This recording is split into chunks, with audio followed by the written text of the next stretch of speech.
Bienvenue à vous dans cette vidéo les amis, c'est Sun, j'espère que vous allez bien et aujourd'hui je vous retrouve pour cet épisode hors série de Tout savoir sur, et aujourd'hui on va faire un zoom plus important sur les chouettes et frais des clochers. Avant de commencer la vidéo et de vous laisser avec le petit film qui va suivre, je tenais juste à vous préciser, voilà pourquoi est-ce que je porte des lunettes de soleil, je ne vais pas vous montrer ce qui se cache dessous parce que c'est pas très beau à voir. J'ai eu un petit accident de travail en travaillant, donc vu que je suis bénévole à LPO, LPO 17, en travaillant bénévolement pour la réserve naturelle du Marais d'Yves. J'ai eu un petit accident, bref, rien de très grave, toujours est-il que je me suis fait opérer de l'œil gauche et du coup j'ai voilà, des lunettes de soleil à porter pendant un certain temps, donc si pour plusieurs vidéos vous me voyez avec des lunettes de soleil, c'est à cause de ça, voilà, je ne vais pas rentrer dans les détails, pour ceux qui me connaissent plus personnellement le sachent plus en profondeur, mais je ne vais pas m'étaler sur ma vie privée sur internet. Bref les amis, du coup, aujourd'hui on va parler des chouettes et frais, des clochers.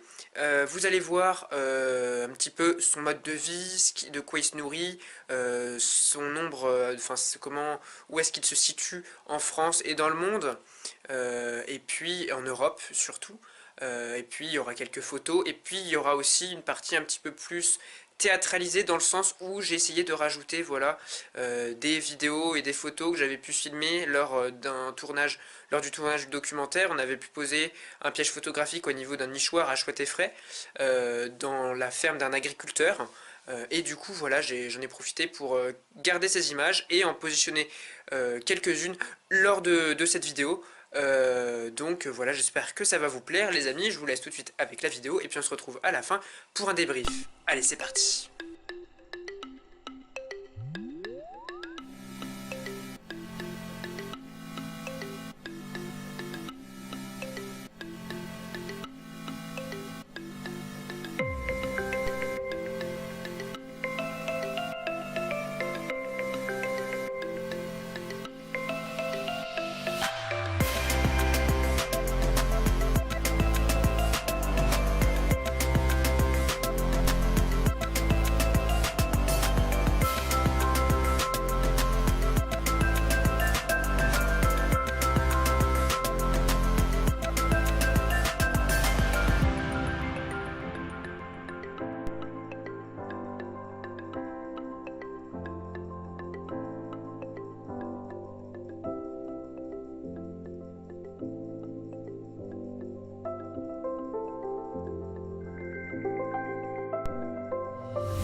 La chouette effraie des clochers fait partie de l'ordre des Titonidés car elle ne possède pas d'aigrette. Le nom de son espèce est Tito alba.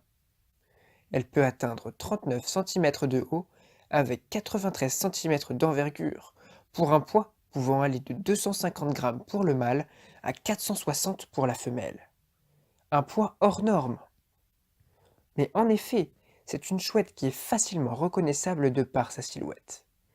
Elle est constituée d'un corps allongé avec de larges pattes, ainsi que de larges ailes et une queue longue et courte. Sa couleur claire lui permet aussi de se différencier, car elle est la seule à avoir un plumage aussi clair en France. Ses disques faciaux cernés de brun en forme de cœur contrastent avec ses yeux noirs. Elle possède également des rémiges blanches et jaunes roussâtres marbrées de gris. Mais il faut aussi parler du bec de ce rapace. En effet, il possède un bec clair, de couleur jaunâtre. Ses cerres sont brunes, alors que ses pattes sont jaunâtres ou bien grises. Vous pouvez le voir grâce aux critères d'identification de cette chouette sur la figure 18 qui s'affiche maintenant. Mais en sachant cela, encore faut-il savoir différencier un mâle d'une femelle. Eh bien sachez qu'il n'existe pas de dimorphisme sexuel chez cette espèce. Cependant, on pourrait remarquer que la femelle est légèrement plus grande que le mâle. La mue complète de l'adulte se fait entre les mois de mai et de novembre. Tito alba se retrouve sur les 5 continents, que ce soit dans les régions chaudes comme tempérées. Il existe en tout et pour tout 28 sous-espèces à travers le monde entier. Je vous propose donc alors un petit tour du monde afin de connaître plus en précision les lieux où vit et niche la chouette effraie des clochers. En Europe, on la retrouve quasiment partout, à l'exception des pays scandinaves au climat trop froid, des pays de l'Est comme la Russie, la Bulgarie ou bien encore la Biélorussie. En France, cette chouette est présente partout, sauf dans les zones montagneuses des Alpes, Pyrénées et du Massif central. En fait, elle vit généralement dans les milieux ouverts et bocagés, souvent proches des habitations humaines. Pour ce qui est de nicher, ce rapace nocturne cherche pour la plupart du temps de vieilles constructions lui apportant de l'ombre. C'est pourquoi on la retrouve souvent dans des granges anciennes fermes, des églises ou des châteaux. Et là, vous dites, mais comment se nourrit-elle? On va y venir. En fait, ce strigiforme chasse de nuit, comme tout rapace nocturne. Elle préfère les prairies naturelles, les friches, jardins, vergers ou encore les zones herbeuses non traitées des bords de route. Pour finir, il faut savoir que la chouette effraie est sédentaire, c'est-à-dire qu'elle ne migre pas. Et c'est par conséquent le manque de proie qui va la conduire à se déplacer de plus en plus loin pour trouver de la nourriture. Elle peut alors parcourir environ 100 km, voire quelquefois jusqu'à 500 km pour trouver de la nourriture. Et justement, du côté de l'alimentation, l'effraie des clochers se nourrit de toutes sortes de rongeurs, des campagnols principalement. En fait, son régime n'est pas très compliqué. Il reste cependant assez opportuniste et peut se voir adapter son régime en fonction des proies disponibles. Par conséquent, elle peut occasionnellement manger des amphibiens, des chauves-souris, des insectes ou bien différents passereaux.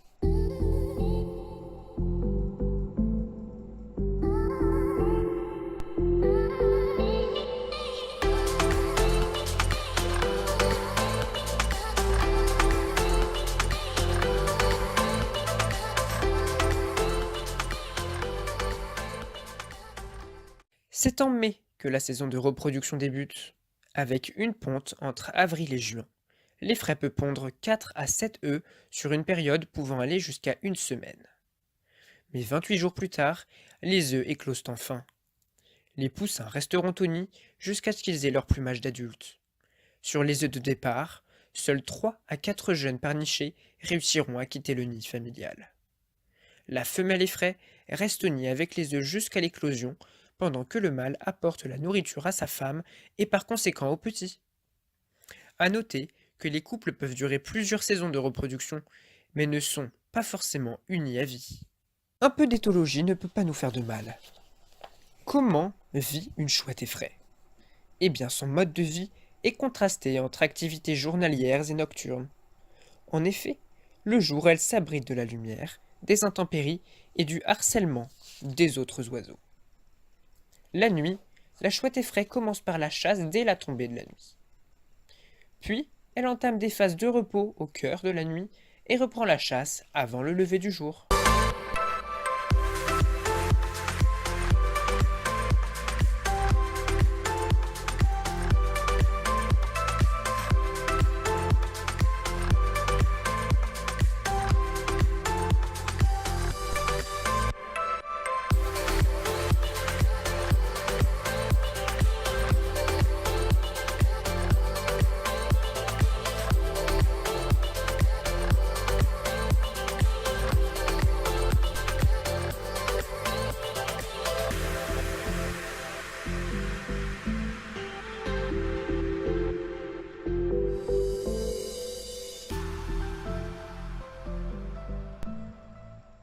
Comme beaucoup de rapaces nocturnes, Tito alba souffre beaucoup des collisions routières, du manque de proie principalement dû à l'utilisation de pesticides dans les champs agricoles. Dans les années 70 à 90, Elle a également connu une forte diminution de sa population en Europe. Aujourd'hui, ce sont bien l'Espagne et la France qui abritent le plus de couples de cette espèce. En France, entre 20 000 et 60 000 couples ont été estimés. Afin de la protéger et de sauvegarder cette espèce, les fraies des clochers bénéficient du statut d'espèce protégée et fait l'objet de suivis récurrents.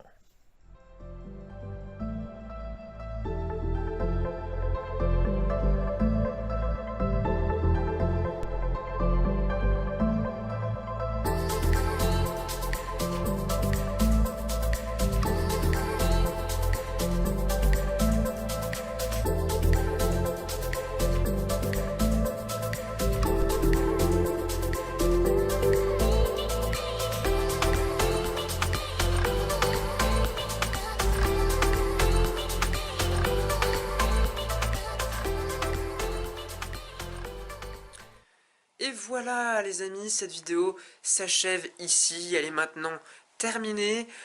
J'espère que ça vous a plu, on aura pu faire un zoom complet de Strigiformes et des rapaces nocturnes. Comme vous avez pu le voir, voilà, on a fait un épisode 3 de Tout savoir sur les Strigiformes ou rapaces nocturnes. J'avais fait exprès plutôt de ne pas parler des chouettes effraies pour en faire un hors-série, car c'est mon Strigiforme préféré, c'est la chouette effraie. Pour ceux qui ne le savent pas, voilà, j'ai deux animaux préférés, enfin c'est plutôt deux oiseaux, donc la chouette effraie des clochers, et ensuite le gorge bleu à miroir. Pour ceux qui ne connaissent pas, je vous mettrai sans doute une photo à la fin de la vidéo lors du déroulé des personnes qui ont pu travailler pour faire cette vidéo.